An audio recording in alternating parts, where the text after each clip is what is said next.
All right, well, this is one of the big ones for me. I play a lot of franchise, as much as I also play a lot of Diamond Dynasty. I do play a lot of franchise, so us getting this is something that I'm really hoping that they make better. But, you know, it is SDS. We'll see how it all goes. It is 5 minutes long. That's a little bit longer than I was expecting. But, I just love the fact that they did this not even 3 hours before the actual premiere of the stream, you know, for franchise. I don't know why they did that so quick, so close to it. I would have thought maybe, you know, around noon today, but we're going to do this. We're going to see what they maybe improved. Hopefully it's something that actually really improves it, because I have been on a franchise streak recently and I have been really enjoying it. So hopefully they make things better. Hopefully we get better trade stuff. Hopefully we get maybe a little bit better scouting, maybe a little bit better free agency, better obviously roster construction and lineup construction and all that stuff. So I don't want to waste any more time. I just want to get into it, and we're gonna see just what they have planned for all the franchise stuff. What do we got? SDS. What's up, MLB The Show fans? Yeah. Hi, Mendoza. Again for fielding feedback. You asked for more front office action. Hold on. Whoa. Before we get into all the deep shit. Trades are still too easy. I can fleece the CPU. Rivalries don't seem like they matter. CPU just trade their ace for vibes. Why am I capped at 3 trade slots? Hold on, we might be getting more than 3 trade slots finally. Trades make no sense. Toss in a decent player and a couple random prospects to only get an MVP. A lot of trade stuff here. The simulation engine hasn't really felt like a true sim in years. All right. 3 trade slots. Maybe we're finally getting more. I really hope so. And franchise mode in MLB The Show 26 I'd be so down for that. Our most realistic dynamic deal-making experience. I'm not gonna pause too much until we get to the end. Then we're gonna kind of gives you the opportunity to run maybe go back. MLB We'll. How do you want to experience streamline? Focus on one team or manage everything? Gotcha. I wonder how many people would want to do full control. Obviously, I do streamline for most stuff. You can streamline your reign as GM by customizing your level of participation in club staffing and player. Okay, so streamline. I see. Okay, yeah, no, I want full control. Fuck that shit. Your reign as GM by I want the customizing full control over in everything. club staffing and player contract negotiations. That's the fun part of it. You can also extend your executive era with custom game entry by playing those as are back, few of or course. as many moments throughout the season as you prefer. Choose when to take over the sticks for pivotal games without the need to play every inning. Makes sense. Buckle up, GMs. New trade hub and upgraded logic. Okay, so those are the players that I see. Hold on. Is this saying that they want to trade Young, Lats, Nimmo, and Spores for Farmello, Stevenson, and Bliss? Interesting. Because we've built a brand new trade. So, if that is true, at least 4 trade slots. That is a true one-stop shop for all trade-related business. Hold on. Brand new trade hub. Trade rumors. Phillies are shopping Alvarado. Marlins are scouring the market for an upgraded first base. Trade block. You could put up to 20 players on the trade block. Shop for all. There are 20 players that you can put as untouchables. All trade-related. Select players to signal interest in acquiring them. Okay, I do like that.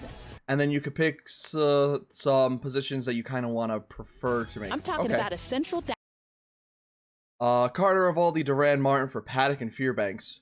That sounds so fucking horrible. Why would the Rangers do that? That sounds so horrible for them. Dashboard for creating and reviewing offers, trade targets, trade blocks, trade rumors, and more. Okay. And you'll need all the information you can get to make big moves because this year we've updated we actually the logic have across new the things that we entire can look trade at? landscape. No more ripping off the CPU with unrealistic blockbusters. Good. Make things more interesting to...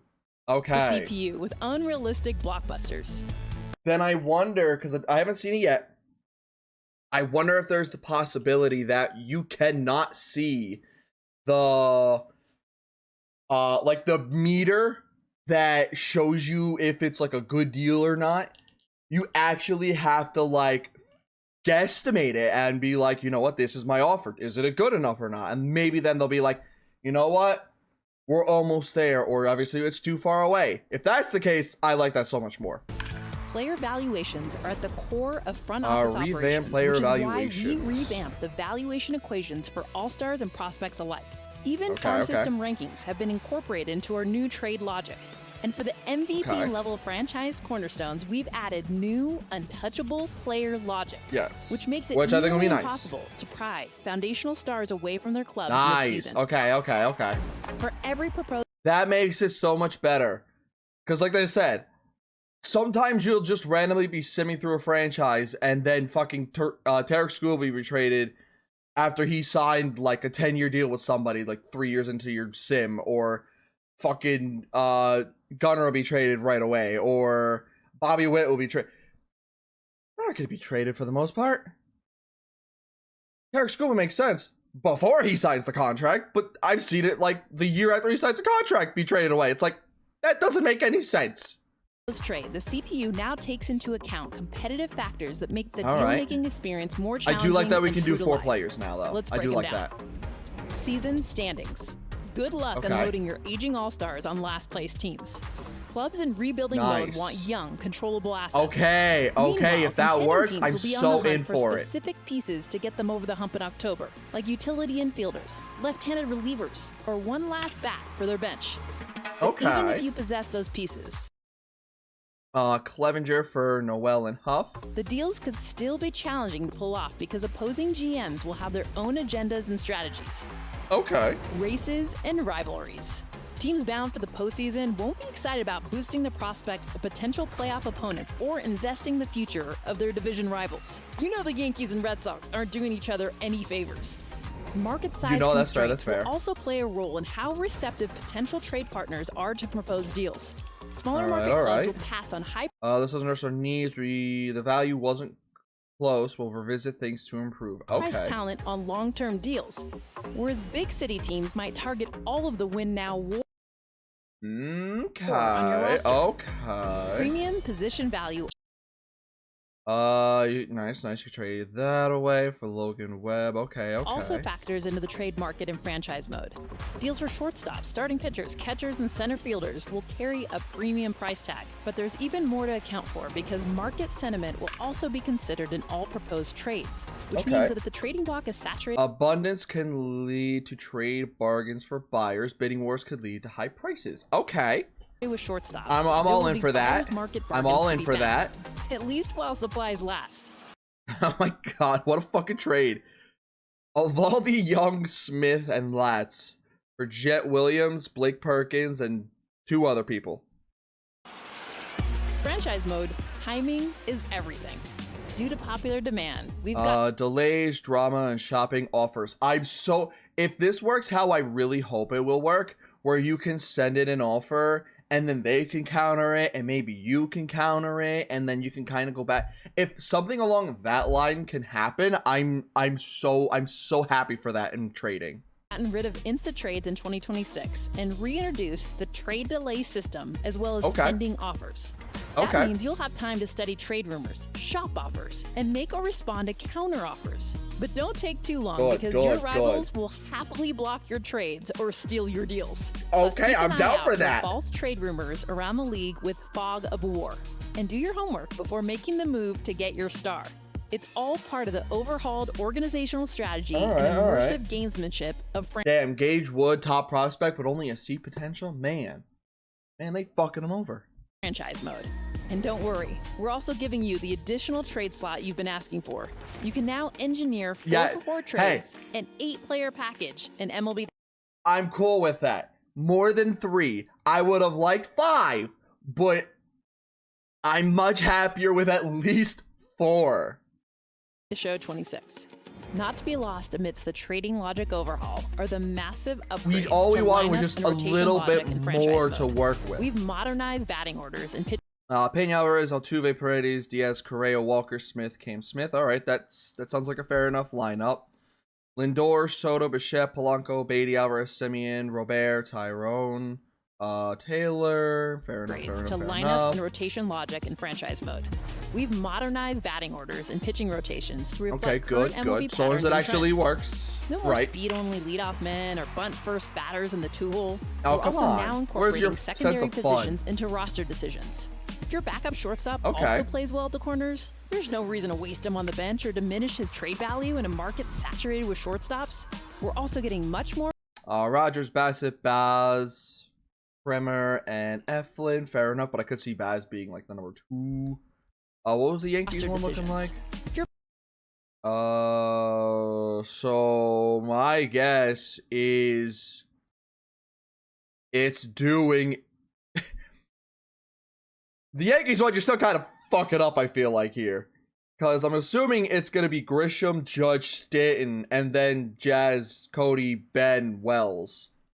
Gotta split the righties and lefties backup slowly, shortstop also plays well at the corners. There's no reason to waste him on the bench or diminish his trade value in a market saturated with shortstops. We're also getting much more realistic when it comes to bullpen burnout. No more abusing everyday relievers in franchise mode by literally making them pitch every day.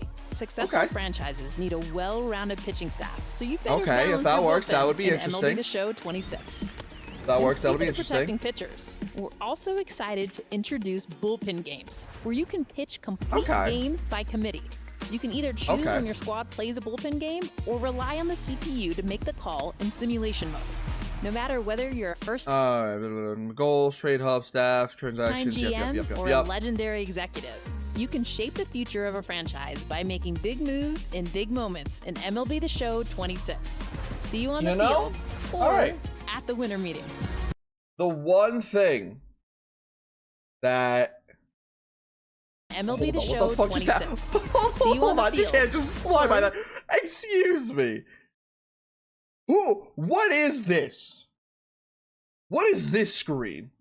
Yo, Brian Wu, nice extension. Connor Griffin did not get a contract. Mizrowski didn't get a contract. Burns, Horton, Wood, McLean, Yuri Perez. Man, apparently nobody wants any of their, like, young, potentially prospiring players.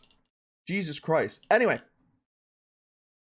Everything in this looked like very good.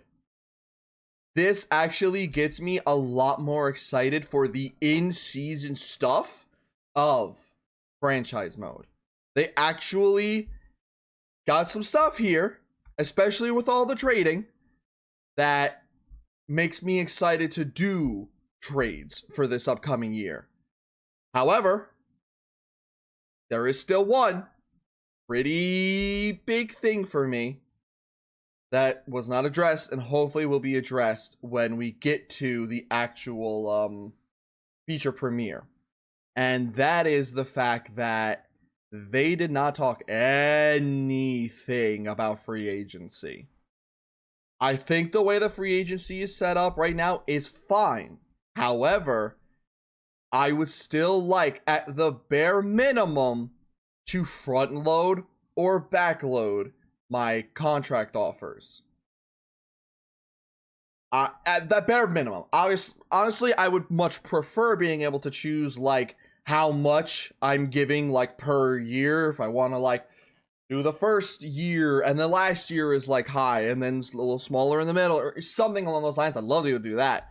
But bare minimum, I still would have liked to, or, you know, I still would like, we still don't know. They might have that in the feature premiere. I doubt it, but, you know, they might. I still would like to be able to either front load, back load, or just be able to choose something that isn't just everybody is getting paid the exact same amount every single year, no matter what. There is no flexibility. There is nothing to change there. Aside from that, good on this. So long as it all works, so long as it all makes sense, then good. I'm very excited for it. But we won't know, obviously, until we do it ourselves. Because as somebody who plays a lot of franchise, I definitely go for rosters that are changed up and adding different, you know, potentials and different players and prospects and all that. So we'll see how it all works. We'll see if everything is as they have kind of put it in here. But definitely big ups on at least adding a 4th slot here. Happy for that. And having the Untouchables and having, let me see if I can really quickly, do they show ripping off the CPU with hold on, can we get like a perfect, so that was rejected. Okay, so can we find, I want to see if I can find one very specific screen. Okay, player logic, I might have found it there, so long as nearly impossible. Yep, rejected. Select players. I do not see any of that bar where you would be able to like see if they like the trade or don't like the trade or whatnot. I do not see that. So I think that could potentially make the trades a little bit more interesting to try to pull off, because you definitely might overpay for something. I wonder if it doesn't even say in any of this stuff until afterwards whether or not it is like that they really want to do that trade or they don't want to do the trade, or maybe it's a little close or something like that. But overall, not bad. Overall, pretty solid. And I'd say that depending on if everything works as they say it's going to work, and definitely if there is that possibility that we could do that free agent stuff with changing a little bit of like the contract, it might be a pretty solid year for franchise, and I'm pretty excited for it. Obviously tomorrow we're going to talk about everything that they do talk about other than this. If they go into more depth on everything, if they do add the other stuff, we might talk about that in a video tomorrow. Other than that, next week is Diamond Dynasty. They're going to talk about all the Diamond Dynasty stuff. I'm definitely intrigued and a little bit excited for that. We'll see if anything has changed, any new modes, how maybe the red diamonds work, how being able to change your, like modify your, I can't think of the word of it. I do this a lot nowadays. I forget the words that I want to say. And then it'll come to me as soon as I end the video, because that's just how everything works. But either way, I'm excited for that. We'll see how that works. And then the next week, the game comes out, and I know I'll be playing it. I'll be posting videos over here. I'll be posting content about it. And I'm optimistic for this year. But at the same time, I can see the things that definitely probably could still definitely be improved. Other than that, that's it for this, and I'll see you guys potentially tomorrow for that, or next week for the new stuff.